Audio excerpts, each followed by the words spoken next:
dejar, que dejará el hombre a su padre y a su madre, pero también la mujer dejará a la mujer a sus familiares y formarán una familia, ¿cierto? Ese fue el primer punto que vimos en la primera charla. Y esto es muy importante porque mientras los esposos o los que empiezan su familia no se separan de los padres, es muy difícil que puedan hacer una familia sólida, porque siempre están dependiendo de una u otra forma de los padres, ¿ya? Y cuando los padres empiezan a estar en la relación, por ejemplo, si hay dependencia económica de los padres, también los padres se van a sentir con el derecho a opinar sobre la relación de la nueva familia. Eso no puede ser, no debe ser, no es inapropiado bíblicamente, es una distorsión de lo que Dios hizo. ¿Ya? También los padres opinan mucho sobre la crianza de los hijos, de los nietos en este caso, y opinan muchas cosas que no deben ser. Algunas son buenas opiniones, pero otras son imposiciones. Por lo tanto, la Escritura es muy clara al decir, dejará el hombre a su padre y a su madre y se unirá a su mujer. ¿Cierto? Se unirá a su mujer. Entonces, este es el primer principio que vimos, lo vimos más ampliamente, obviamente, en la primera charla.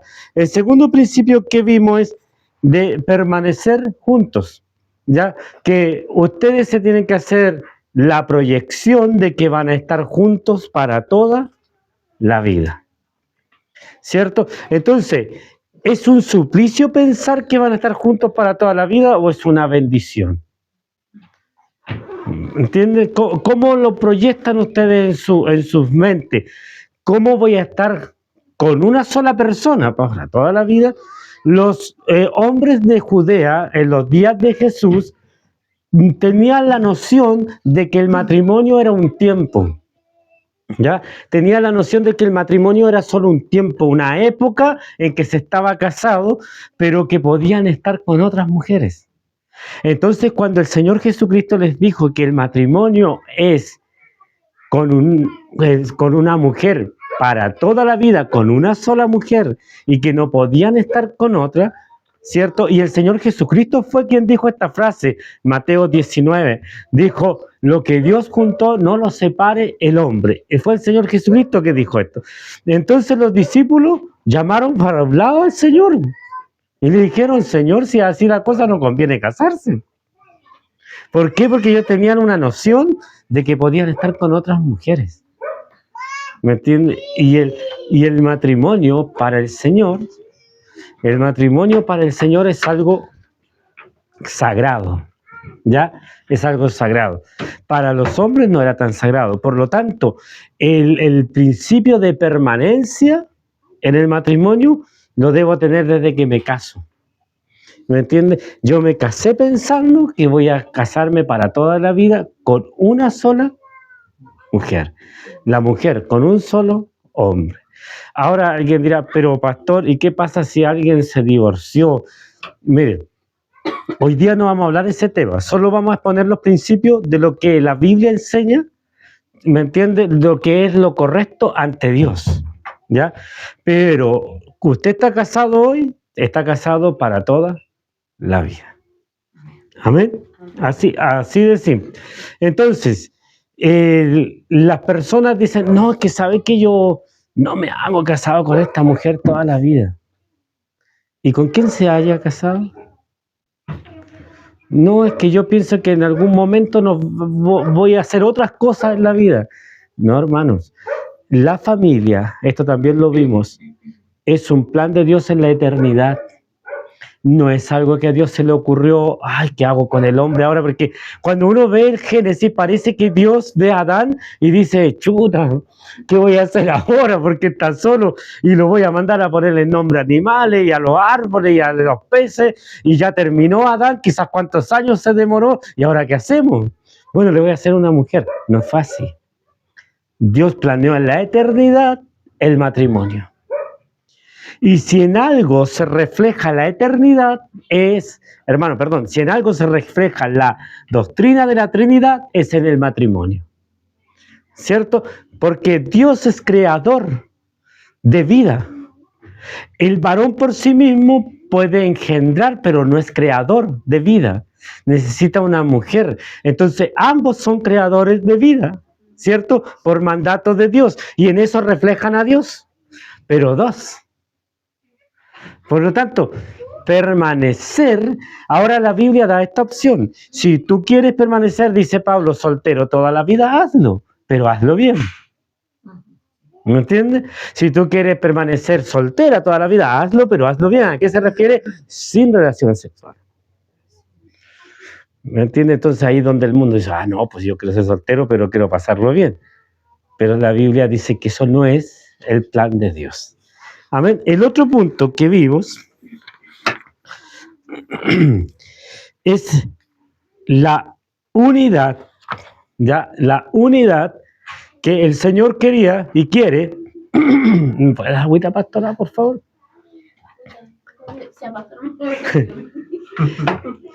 Ya, entonces, Dios quiere que ambos sean uno. Ustedes, nosotros con Anita ya llevamos 32 años casi casados, ya. Pero ustedes, en su unión, en sus matrimonios, ¿han sentido que son uno? ¿No por allá, por acá, que son uno? Pero aquí hay una idea errónea, yo quiero explicar esto.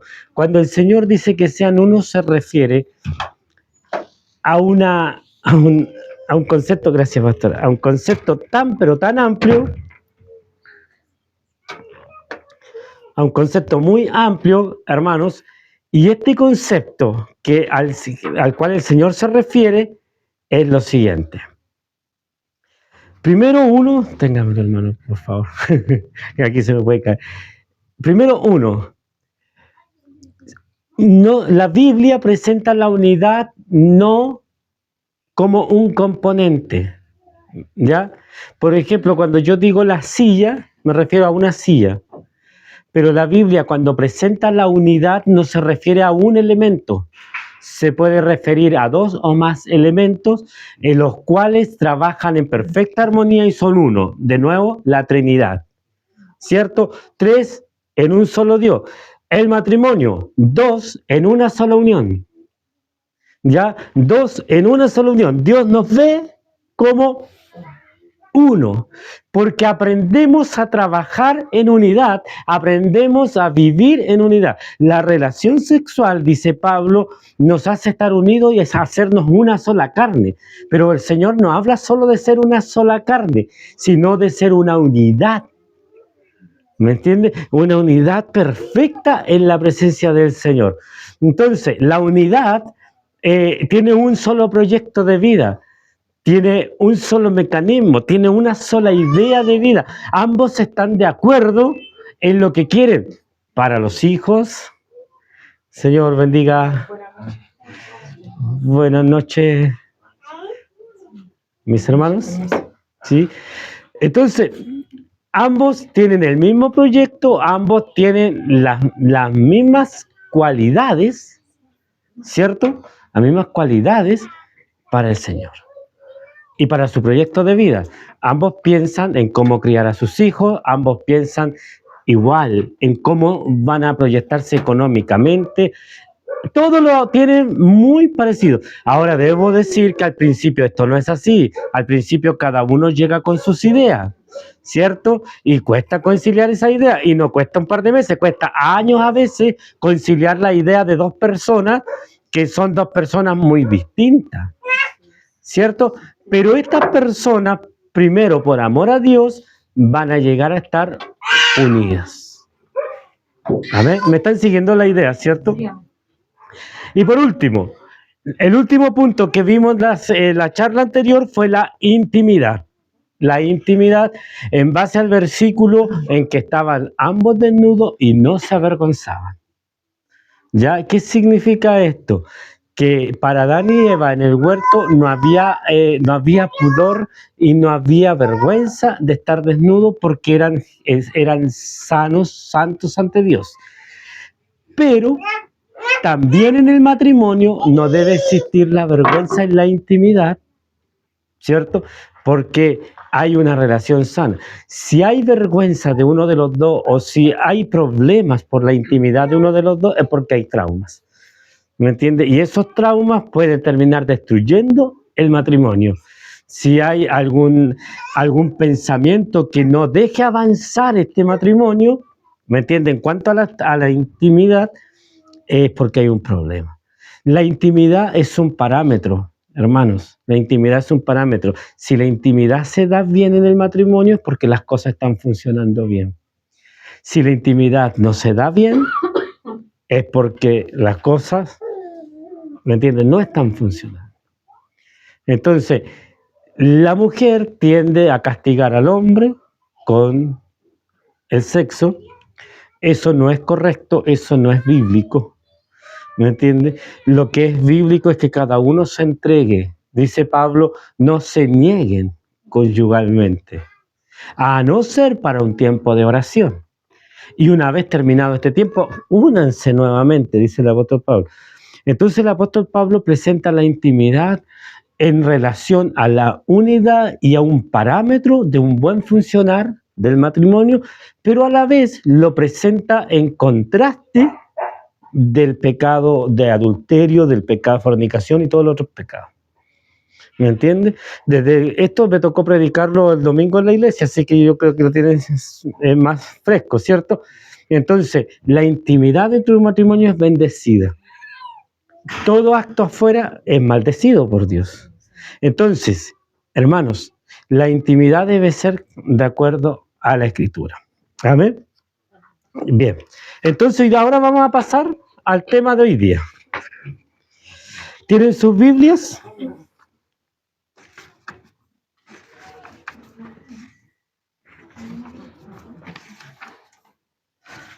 Si no tiene su Biblia, se acerca una hermana. Si no tiene su Biblia, se acerca una hermana. Aquí habíamos tres en línea. Yo soy nuevo. La guagua nueva. Ya, vamos a leer, voy a empezar por allá, mi hermano Francisco, usted busque Génesis 3, 16 al 24. Hermana Rosita, usted busque Oseas 1, 2 al 9. Ya, o sea, 1, 2 al 9. Hermana Yasna, usted busque Mateo 1, 18 al 21.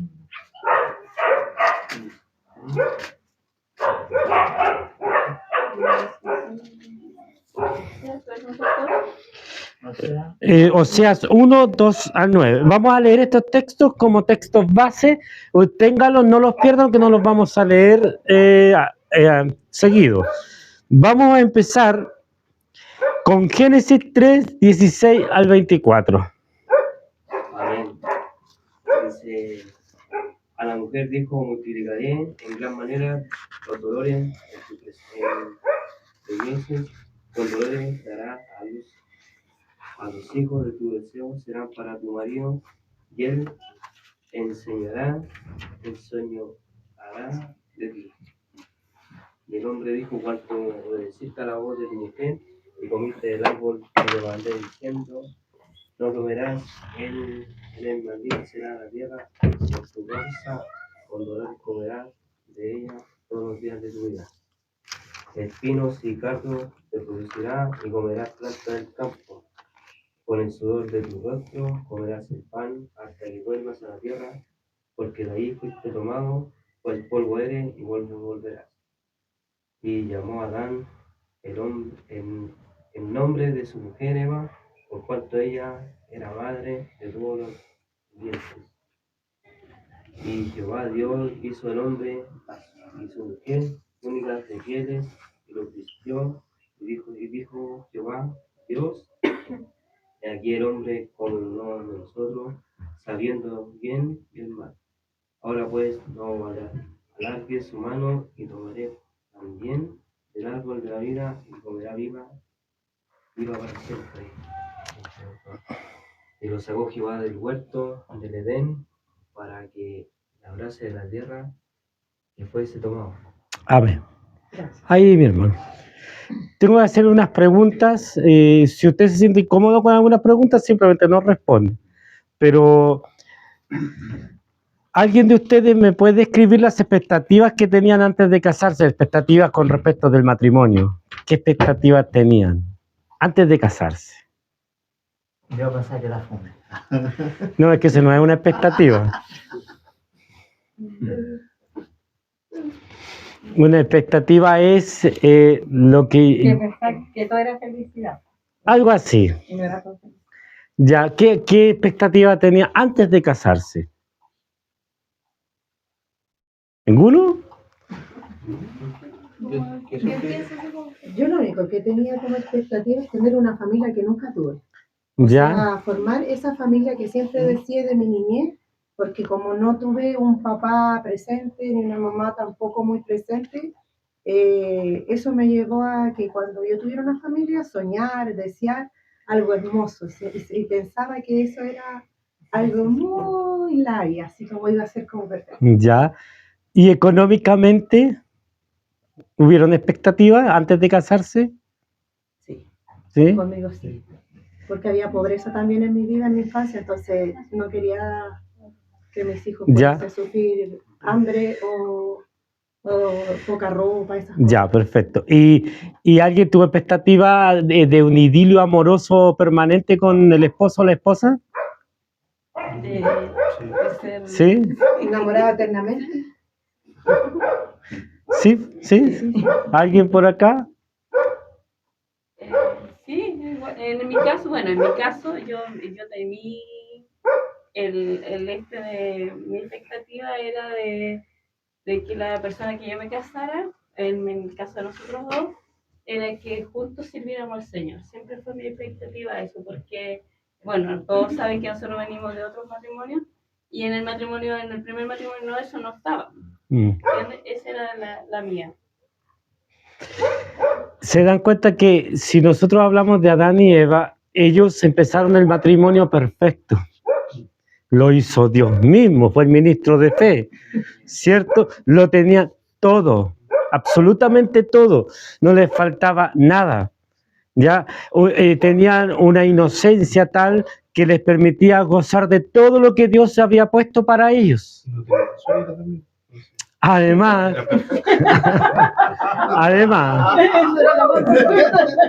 ya, entonces, vuelvan. Entonces, ellos se imaginaban, cuando recién el Señor nos unió, esa vida por la eternidad. Una vida maravillosa por la eternidad. Pero les duró ¿cuánto? Algunos meses, algunos años, no lo sabemos, pero mucho no duró.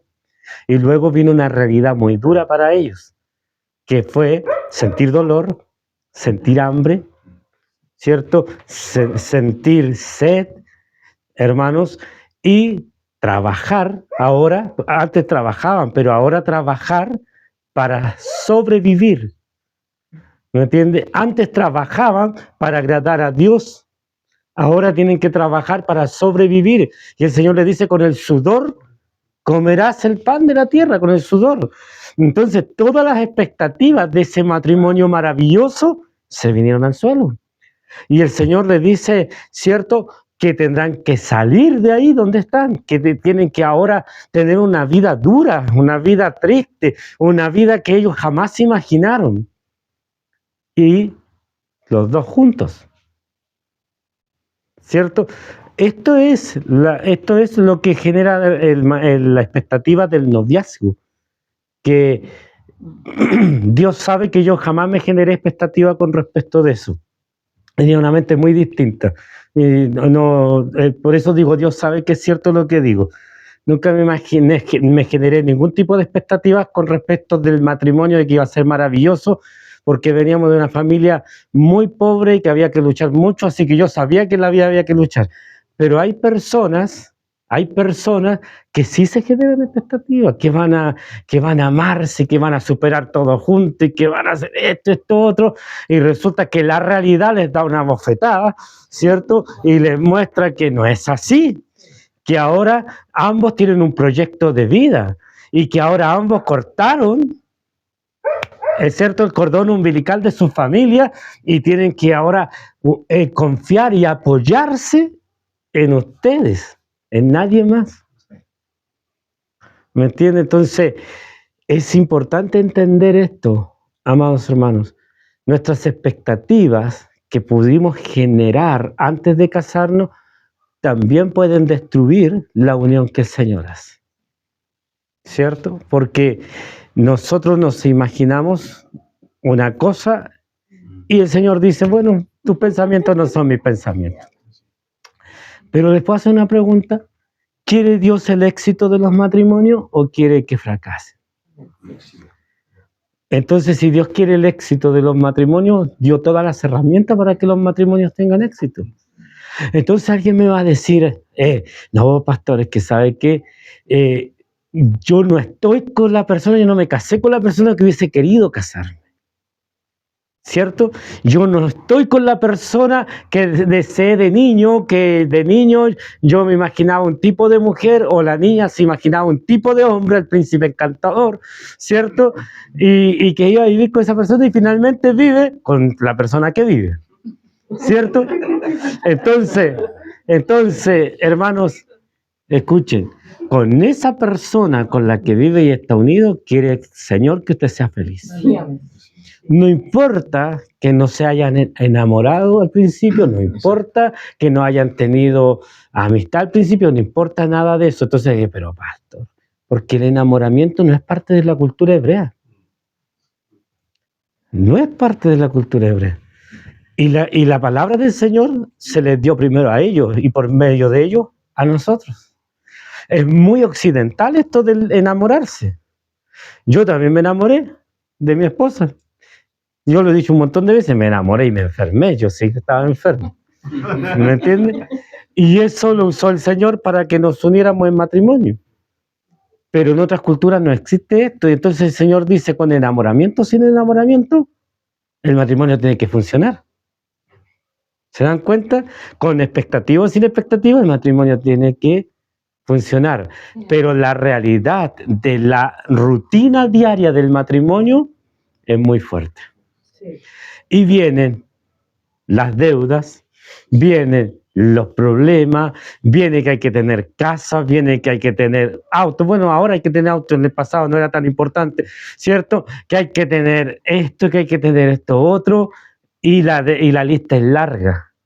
Pero si ustedes no priorizan lo que es importante para ustedes, no van a poder tener matrimonios realizados porque siempre van a estar trabajando por una meta que no llega nunca.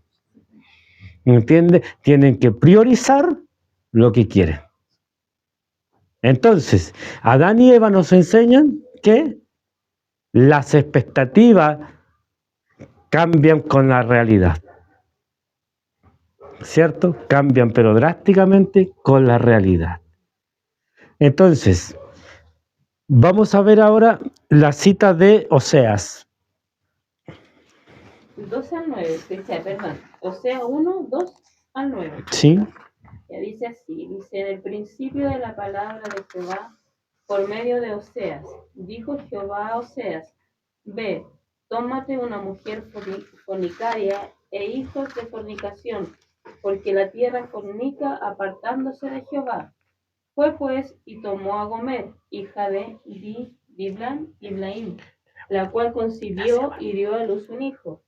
Y le dijo Jehová, ponle por nombre Jezreel, porque de aquí a poco yo castigaré a la casa de Jehú por causa de la sangre de Jezreel, y haré cesar el reino de la casa de Israel. Y en aquel día quebraré yo el arco de Israel en el valle de Jezreel. Concibió ella otra vez y dio a luz una hija y le dijo Dios, ponle por nombre Ruama, porque no me compadeceré más de la casa de Israel, sino que los quitaré todo. Amén. Ahí nomás, hermanos. El Señor le dice a Oseas, ve y cásate con una mujer adúltera. ¿Ya? Los teólogos bíblicos no no se ponen de acuerdo si ella fue adúltera antes o fue adúltera después de esto. Dios lo manda a él y le dice que tiene que casarse con esta mujer. Y Oseas responde al llamado de Dios y se casa con esta mujer y tienen hijos. Y lo importante es que Oseas saca adelante por mandato de Dios su matrimonio. Entonces la pregunta es, ¿qué haríamos nosotros en una situación similar?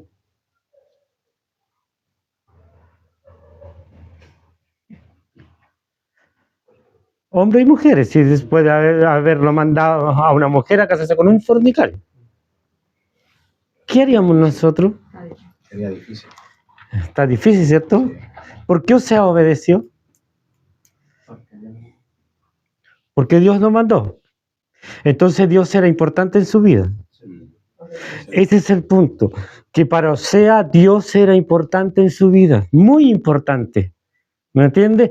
Tanto que fue y se casó con una mujer. Acuérdese que estoy hablando de que en esa cultura no había enamoramiento. Pero Oseas la tomó, la respetó. Nadie hubiese respetado a una mujer adúltera. Él la respetó, hermanos, la amó y tuvo hijos con ella. ¿Y por qué sé que la amó? Porque Dios tomó este ejemplo como la relación de Israel con Dios. Dios amaba a Israel. ¿Me entiendes? Dios amaba a Israel. Entonces, Dios amaba, amaba a esta mujer. Claro que la amaba. Y estaba dispuesto a perdonarla. Estaba dispuesto a darle otra oportunidad. Estaba dispuesto a formar familia con una mujer así. Y esto nos muestra varias cosas. Primero, en el corazón de Oseas estaba Dios. Oseas significa Jehová es salvación. ¿Me entiendes? Y en el corazón de Oseas es Dios. Yo voy a obedecer a Dios. Y voy a perdonar a esta mujer. Y no solo la voy a perdonar por mandato de Dios, sino porque también la amo. ¿Cuántos estamos dispuestos nosotros a perdonar a los errores de nuestras esposas, de nuestros esposos? Y acá estamos hablando de errores. ¿Estamos dispuestos nosotros a perdonar? ¿Estamos dispuestos nosotros a reconstruir la familia, que no se quiebre la familia por estos problemas gravísimos? ¿Por qué el Señor nos deja estos ejemplos? ¿Cierto? ¿Por qué el Señor nos deja estos ejemplos? Porque sucede. Porque en determinado momento él o ella pueden fallar. No es tan grave como, cierto, tal vez un adulterio, pero pueden fallar en otras cosas. ¿Estamos dispuestos nosotros a perdonar? ¿O no? Entonces, si no estamos dispuestos a perdonar, tampoco estamos dispuestos a ser una familia para toda la vida. Porque lo primero que hablamos al principio es una familia para toda la vida. Pero la expectativa es que nunca ella me va a fallar o que nunca él me va a fallar. Esa es la expectativa. Pero la realidad de nuevo me golpea y me dice, no, ella puede fallar, él puede fallar. ¿Estamos dispuestos a reconstruir una relación así? ¿Por amor a Dios primero? Porque ahí es donde Dios está primero. Es difícil. Contaba un pastor centroamericano hace tiempo atrás, esto lo oí por la radio, un testimonio, y decía que él encontró a su esposa con uno de sus mejores amigos. Él ya era pastor, ella era la pastora, el amigo era un anciano de la iglesia, y la encontró y se desmoronó como persona, porque a todos nos puede pasar. Nadie puede decir, a mí me pasó esto, me va a pasar esto, y yo voy a quedar incólume, voy a quedar firme. No es así. Es como persona se va a quebrar, se va a desmoronar. Y lo primero que hizo fue orar a Dios. Dice que se fue solo a la iglesia estaba vacía, y oró todo el día. Y ya llevaba mucho tiempo orando cuando sintió la voz de Dios que le habló. Y el Señor le dijo, perdónala. Y entonces, pero Señor, ¿cómo la voy a perdonar? perdónala como yo perdoné a Israel. Eso le dijo el Señor. Y dice que él lloró mucho y decidió perdonar a su esposa y reconstruir el matrimonio. Cuando algo así pasa, hermano, no es instantáneo, no es que oh, yo caí de la noche a la mañana, no, es que hay problemas en el matrimonio que se vienen dando de tiempo y no se le está dando el foco, la importancia de esos problemas, se está dejando pasar, se están metiendo debajo de la alfombra los problemas y llega un momento que esto colapsa, ¿me entiendes? Y él o ella terminan, hermano, teniendo una relación extramarital, pero esto va a ser la consecuencia final de muchos problemas. Pero lo que debiera existir en el corazón de hijos de Dios es reconstruir. Ahora, yo sé que esto es muy difícil, que decirlo en una charla y decirlo así suena fácil, pero es muy difícil reconstruir un matrimonio, hermano, quebrado. Es muy difícil. Es como el jarrón que se cayó y usted lo unió con cola fría, ¿cierto? Y logró unir todas sus partes, pero se le van a ver siempre las cicatrices al jarrón, ¿cierto? Nunca se va a ver como se veía en su estado nuevo. ¿Sí? Ya, entonces, es importante que entendamos esto. ¿Por qué Dios manda a un hombre a tener esta experiencia de vida? Porque Dios tuvo esta experiencia como Dios con su pueblo Israel.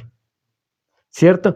Hermano, Dios le dice a Israel en el libro de Ezequiel capítulo 16, le dice, yo te conocí a Israel cuando eras una niña y te crié, te hiciste mujer, ¿cierto? Y cuando estabas en edad de casarte, yo me quería casar contigo, yo estoy parafraseando. Yo me quería casar contigo, pero tú te fuiste detrás de tus amantes y me dejaste después que yo había hecho todo por ti. Cuando usted lee esto, a mí se me quebranta el corazón de verdad, porque Dios baja desde las alturas de su santidad, baja y se hace pasar como un hombre para que yo entienda el sentimiento que él tiene. ¿Me entiende? Ese sentimiento tan fuerte de rechazo, de infidelidad. Y aún así te di otra oportunidad. Ese es Dios. Y esto es lo que está mostrando. ¿Me entiende acá? Que el Señor quiere que nosotros tengamos un corazón como el de Él en la relación familiar para que la familia de verdad sea para toda la vida. Amén. Amén. Ahora vamos a ver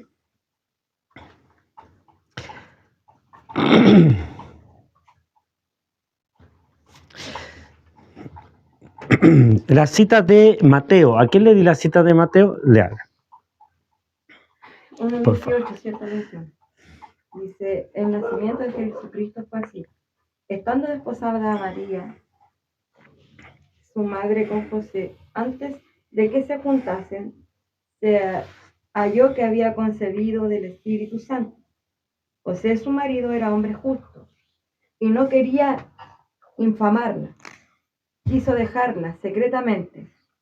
Y pensando él esto, he aquí un ángel del Señor se le apareció en sueños y le dijo, José, hijo de David, no temas recibir a Marta tu mujer, a María tu mujer, por lo que en ella es engendrado del Espíritu Santo es, y dará a luz un hijo, y llamarás a su nombre Jesús, porque él salvará a su pueblo de sus pecados.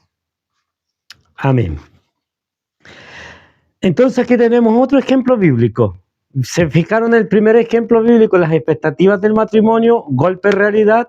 Segundo ejemplo bíblico, Dios manda a un hombre a casarse con una mujer, ¿cierto? Y tenemos un tercer ejemplo bíblico. Dos jóvenes que posiblemente ella tenía entre 15 y 16 años, según la edad de la época, cuando estaban ahí, y el joven también tiene que haber tenido más o menos esa edad, tal vez 18 años, ¿ya? Pero ellos estaban desposados. ¿Qué significa esto? Significa que sus padres habían hecho un arreglo matrimonial para que ellos en determinado momento se casen, ¿ya? Esto era desposarse. ¿Ya? Entonces, no sé, ellos nunca habían estado unidos sexualmente, porque ellos estaban, como diríamos nosotros, comprometidos en matrimonio. Pero si uno de los dos tenía una relación sexual, ya, si uno de los dos tenía una relación sexual, se consideraba adulterio igual. Porque antes la sociedad ellos ya estaban casados, pero viviendo la primera parte de su matrimonio, que era el desposorio. ¿Ya? Ahora podía pasar un año desde que los padres habían hecho los arreglos, hasta 2 años o más, hasta que ellos se casaban. Entonces, ¿qué pasó? Que José halló que María estaba embarazada, ¿cierto? Aquí tenemos un problema si ustedes alejen la visión del Mesías y todo y vean solo a 2 jóvenes que se van a casar. ¿Qué harían ustedes?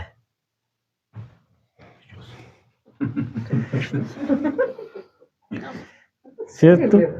Porque solo María podía decir que estaba embarazada del Espíritu Santo, nadie más. ¿Cierto? ¿Qué haríamos? ¿Creyó José que María estaba embarazada del Espíritu Santo? ¿Y lo hubiese creído usted? ¿Cierto? ¿Y qué hizo que José aceptara a María? El Señor. De nuevo el Señor. ¿Se dieron cuenta? ¿Por qué razón yo siempre digo esto? No podemos aplicar principios bíblicos a gente del mundo, porque no tienen al Señor. ¿Me entiende? No van a poder solucionar sus problemas matrimoniales. Por eso que en el mundo usted ve de todo, porque no está Cristo en las vidas de esas personas. Entonces, aquí vemos un conflicto grave. ¿Por qué? Porque José amaba a María, y esto es raro. ¿Sabe por qué?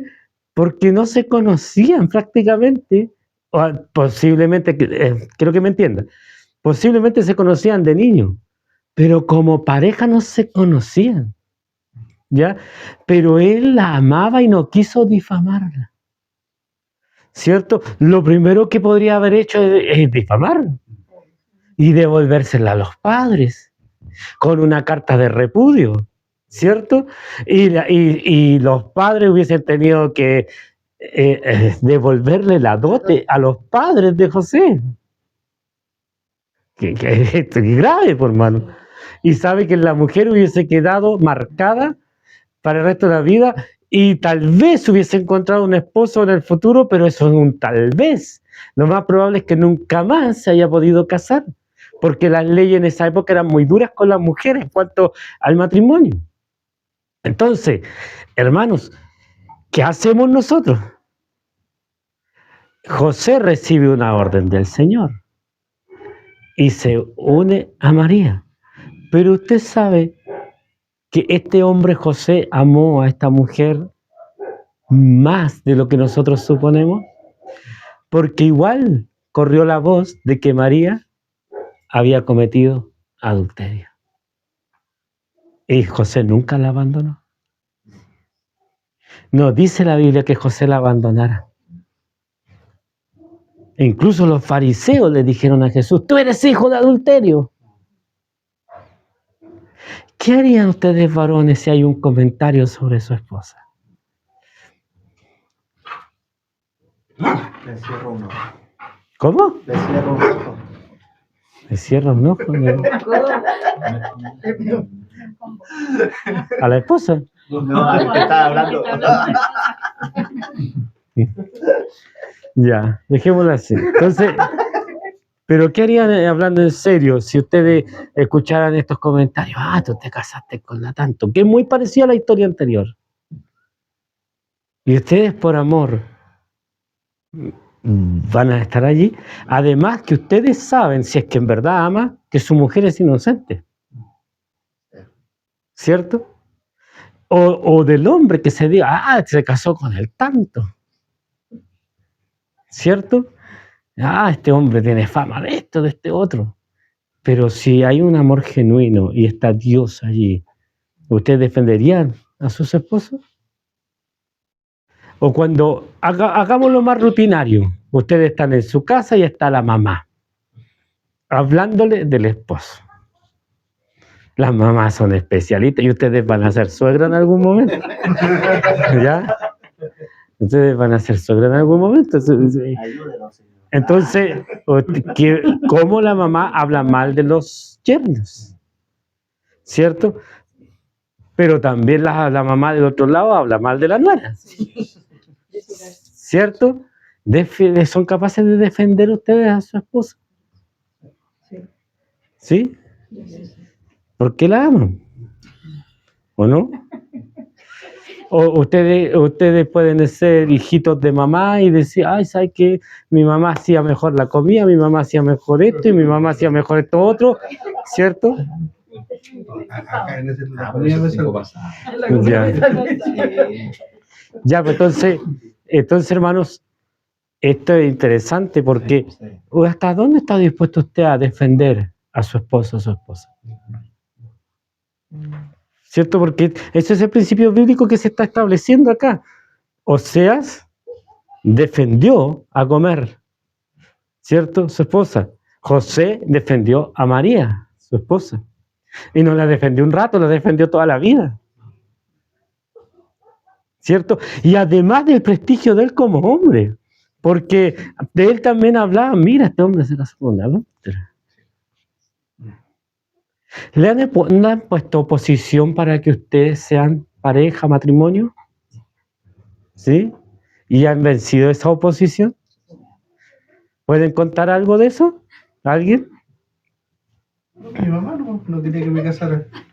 Pero parece que su mamá no quería que se casara con nadie. No, con nadie, ninguno. Ya. Pero ella sí, pero más que eso, no. Bueno, a mí me pasaba lo mismo. De los dos lados. Sí, de los dos Mi lados. mamá lo odiaba y la mamá de él me odiaba. Los dos lados. Pero a nosotros no nos importó. Ya, No fuimos igual. ya. ¿Quién más puede decir algo? ¿Ustedes? A mí también me decían que no me casara con él. Es que lo precedía una fama, Claro, una mala fama. Entonces, lo precedía la fama. ¿Y por allá? y a mí también le decían. ¿No tuvieron problema ustedes así? Es que como que nunca hemos compartido mucho con la mamá de Francisco, entonces Ya. que nunca me ha importado ¿No saben lo que opinan? a ninguno de los dos. Ya, Mi mamá, sí, pues, mi mamá siempre, o sea, mi mamá siempre defiende a Francisco. ya. Porque nosotros con Anita, cuando nosotros decidimos ser novios, se opuso mi madre, mi pastor, mi iglesia, mis hermanos, todos se opusieron. Sí, y la mamá de la Anita no se opuso, pero tampoco dijo que estaba feliz. Y mi hermano mayor fue el único que me dijo yo te apoyo. Y nos regaló un juego de olla, que fue el único regalo que tuvimos. Y todos se opusieron. Y yo les dije a la Anita, no, nos casamos igual, están todos equivocados, nosotros nos casamos y por amor a Dios. Y no es verdad, así le dije, nos casamos y nos casamos para toda la vida por amor a Dios, porque no vamos a estar haciendo las cosas mal. Y el tiempo mostró que tomamos la decisión correcta. Pero tenemos que defender el amor que Dios ha puesto en nosotros y la decisión de hacer las cosas bien. Entonces, estos son los principios bíblicos de esta charla. ¿Estamos dispuestos a defender esto aún de nosotros mismos? Porque nosotros mismos somos nuestros peores enemigos. ¿Me entiendes? Que se nos pasan rollos y rollos en la noche, que no, que esto, todo otro. Ustedes, hermanos, tienen que tener... Escuchen bien lo que voy a decir. Ser seguros de sí mismo es una buena virtud, pero si ser seguros de sí mismo no está basado en los principios bíblicos, no le va a servir. Porque soy seguro de mí mismo por lo que la palabra me ha enseñado de cómo debo ser como persona. ¿Me entiendes? Si no cumplo los parámetros bíblicos de cómo debo ser como persona, no tengo seguridad en mí mismo. ¿Ya? Entonces, me hago una estructura, espero que me entiendan lo que digo, me hago una estructura sólida en mi vida de Dios. ¿ya? Entonces, cuando viene un pensamiento, mi propio pensamiento, a atacarme, le digo, no, momento, porque este pensamiento está yendo contra la estructura que el Señor estableció. Y soy yo mismo. Por eso yo una vez predicaba hace años atrás del yo, y mi otro yo. ¿Se acuerdan de que tenemos como una lucha interna de pensamiento y esos son más fuertes que lo que dicen los demás? Porque yo, como decía mi hermana María, me psicoseo solo. ¿Me entiendes? Me psicoseo solo, entonces empiezo, esto será así, será así. Y yo empiezo a pensar mucho y no someto mis pensamientos a los principios divinos. Y como no los someto a los principios divinos, termino tomando decisiones equivocadas. Y las decisiones equivocadas van a traer consecuencias, ¿cierto? Y después llorando va a decir, ¿por qué me pasa esto a mí? Porque no estoy haciendo lo que es correcto. ¿Se dan cuenta? Entonces, hermanos, esto es muy importante de entender. Ahora, el matrimonio yo lo considero que es una bendición, pero profunda, muy fuerte. Entonces, ¿usted qué estaría dispuesto a hacer para defender su matrimonio? ¿Alguien puede levantar la mano y ser valiente y decir, yo estaría dispuesto a hacer esto? ¿O no están dispuestos a hacer nada? No, yo estoy dispuesto a ¿Sí? Dar la vida. Es lo que dice él, es lo que el Señor nos pide. Porque él lo dice como chiste. Pero el Señor dice que él se entregó por la iglesia, incluso dando la vida, y que los maridos deben amar a sus esposas como Cristo amó a la iglesia, incluso dar la vida por ellos. Ahora, tomémoslo como una metáfora. ¿Estoy dispuesto a darme por entero por mi matrimonio? ¿Cierto? Por entero para que mi matrimonio salga adelante. Estoy dispuesto, sé que tengo errores, sé que tengo problemas y que debo mejorar esas cosas. ¿Estoy dispuesto a hacer esos cambios? ¿Sabe cómo he abordado errores? Yo no soy perfecto, no, tengo muchos errores todavía, pero ¿sabe cómo he abordado errores en mi vida en el tiempo que estamos casados? Orando. Una vez que identifico el error, le digo, Señor, ¿sabe? Este es mi error. Ya, porque lo que más cuesta en uno mismo es identificar los propios errores. Porque uno es perfecto, por hermano. Sí, sí. Amén. Dice. No, y aparte de eso, cuando uno tiene error contra la pareja y se surge un problema, como usted dice, muchas veces nosotros le pedimos a Dios, pero no conversamos con la esposa. Claro. Y es importante en ese tema también es conversarlo con la esposa. El error que uno tiene, identificarlo. ¿Está bien? Sí. Hay que identificarlo. Sí. Una pregunta respecto a eso. Bueno, en el caso de que uno entrega todo por el matrimonio, que debiera ser así, ¿cierto? Bíblicamente, pero cuando la disyuntiva está en el caso de las personas que ya tienen un segundo matrimonio, con hijos de otra persona. Ya. En ese sentido, mi pregunta es, ¿por qué se forma es algo distinto a cuando uno se casa y los hijos se comparten? Y todo se comparte, ¿entiendes?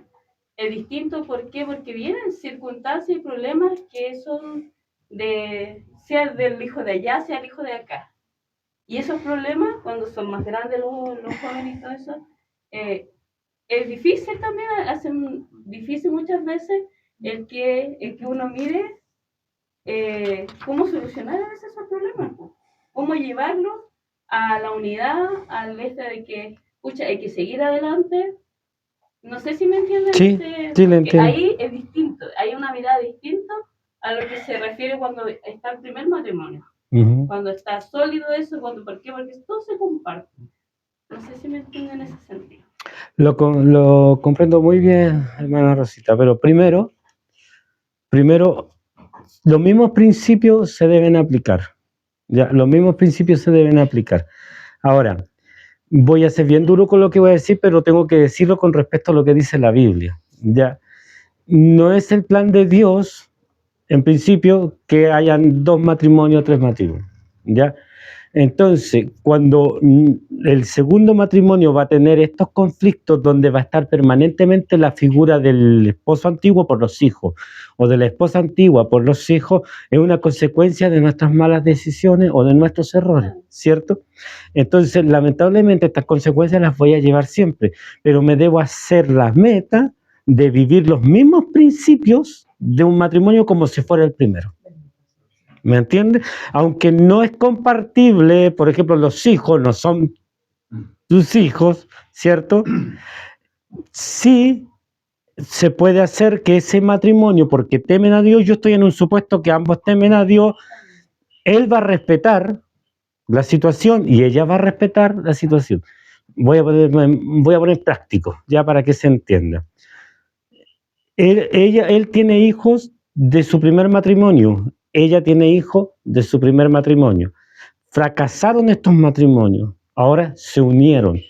Ya son dos personas que ya vienen de experiencias muy difíciles. ¿Ya?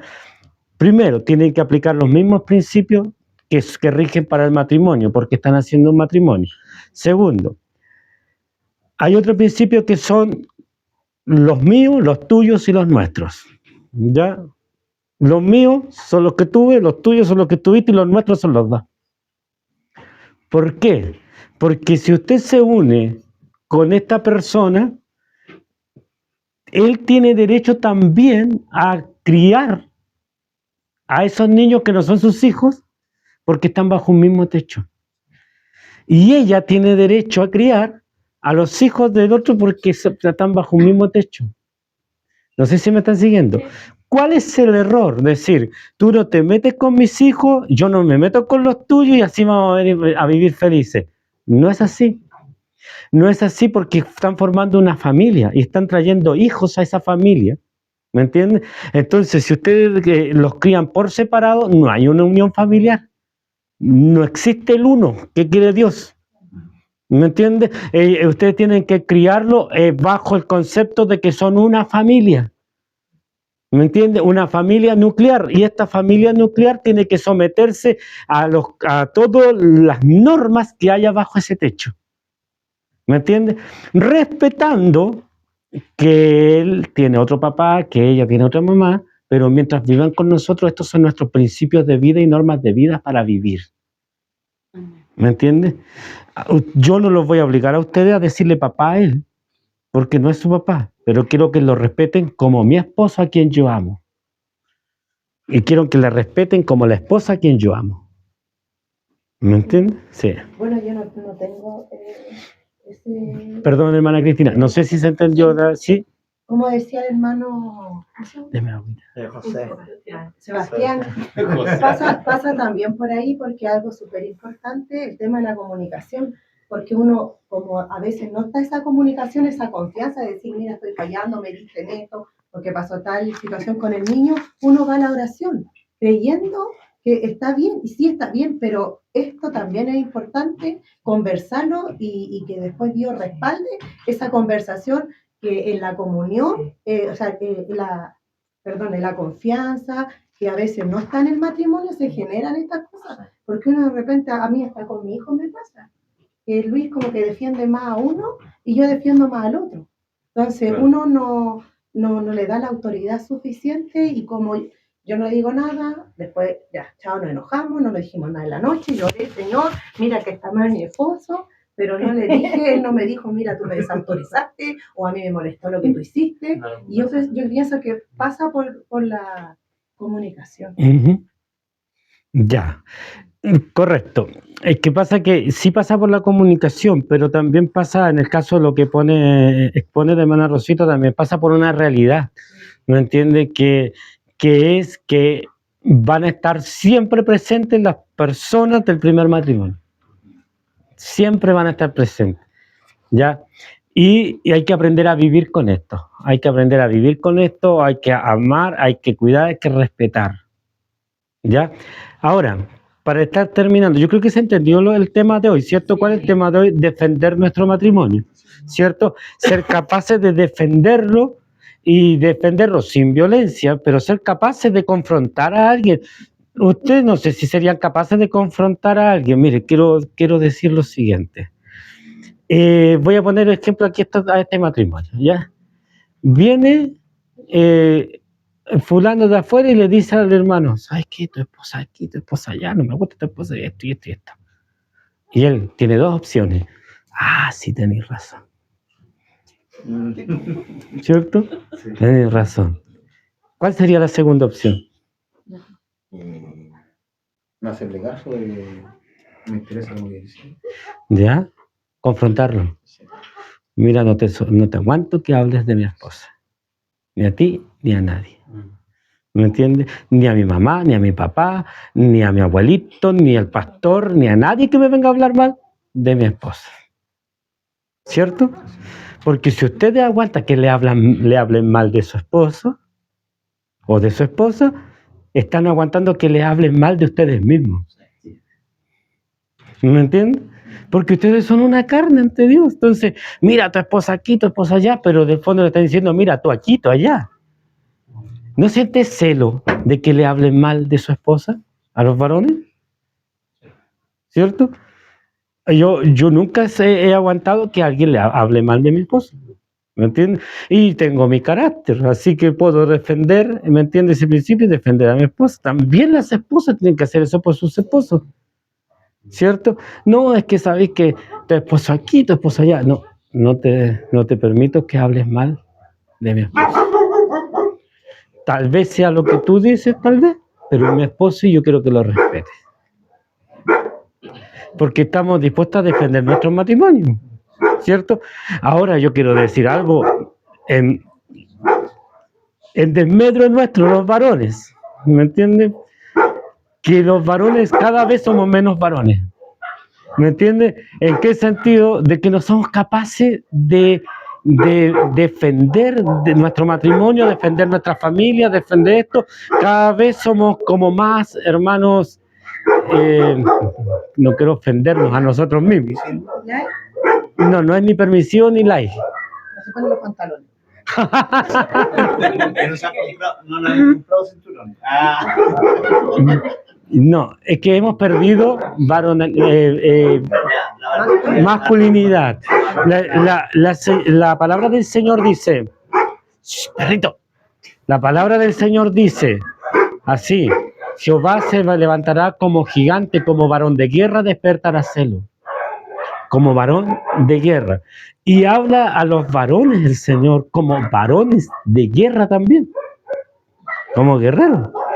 Y los guerreros de ahora damos pena por mal, porque las mujeres son más aperradas que los hombres, ¿me entiendes?